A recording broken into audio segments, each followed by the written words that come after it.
It's hard to believe that it was just a year ago about this time that Guam, under the new administration, drove to the edge of the fiscal cliff. And as we see here, look at the license plate in this cartoon.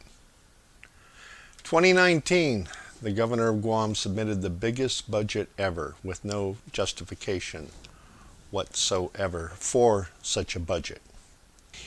Here we are once again, 2020, and the governor has vetoed the budget, claiming that we can do better and calling the legislature into special session on Monday, which is kind of funny because it reminds me of the string of special sessions that Governor Calvo called into play day after day in an effort to get the budget he wanted.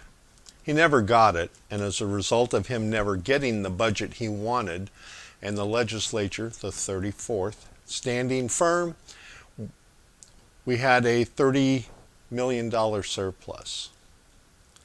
Now, that's not real money. That $30 million surplus went to spend all of, to pay all the vendors that didn't get paid in 2019.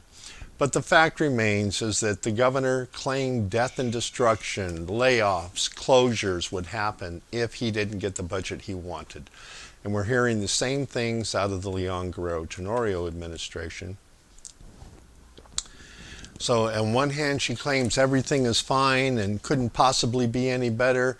And now she tells the U.S. Congress that unless she gets more money from the federal government, we're looking at a potential deficit. Government of Guam has a long history of running budget deficits. In fact, over the last 10 years, with the exception of 2019, we've had a budget deficit every year.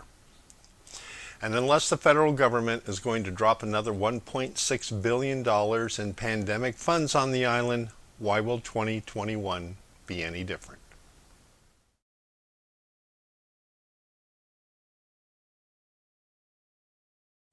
Well, the only reason we're looking at a deficit is because the governor and her team don't know how to budget. They are demanding the second largest budget effort in face of a tourism industry shutdown, a shutdown of all non-essential small businesses, shutdown of the construction industry. All of these things are going to lead to dramatic reductions in gross receipts tax for 2021. They're going to lead to a loss of business taxes and a loss of taxes from businesses that close this year that are not going to be able to pay the taxes they already owe.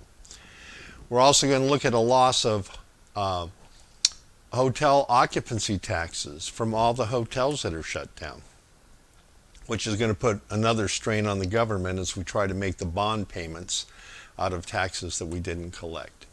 So with 50% unemployment or underemployment and people leaving the island and taking their sales of assets monies with them, we're looking at serious cash flow problems, especially when you consider the fact that hundreds of millions of dollars of unemployment money and the stimulus money went to off-island stores because the on-island stores were closed.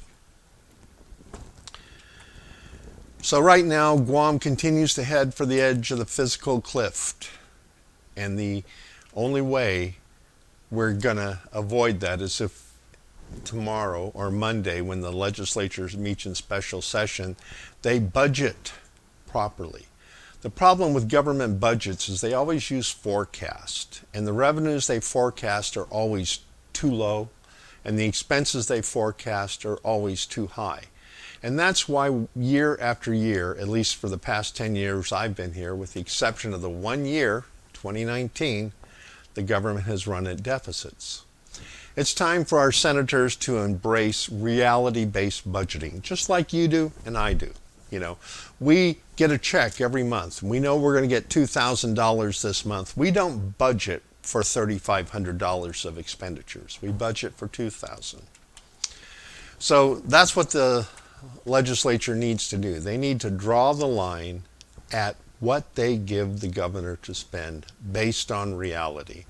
And so far, unless we have guarantees that the federal government is going to drop another $1.6 billion on Guam in the next year, the numbers they are using are mythical, not realistic.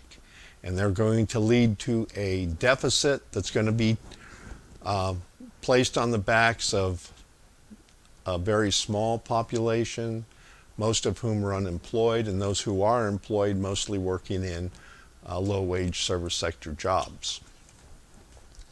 So what we need to do is stick to reality-based budgeting, because if we had collected the money that the government was supposed to collect, like the governor said, she said if she collected all the taxes that were owed on the campaign trail, we wouldn't have needed to increase the business privilege tax from 4 to 5%.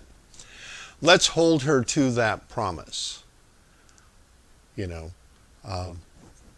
because we can't afford another massive budget deficit that's going to require the citizens of Guam to take out a loan to pay off, when that money could be better used for more important things like rebuilding Simon Sanchez High School, or rebuilding any one of the number of high schools on this island that are badly in need of repairs. I'm Ken Leon-Guerrero, hoping that the senators in the 35th legislature get back to reality-based budgeting and act appropriately, or the new senators in the 36th, of which I hope to be one of them, will have to do the job for them.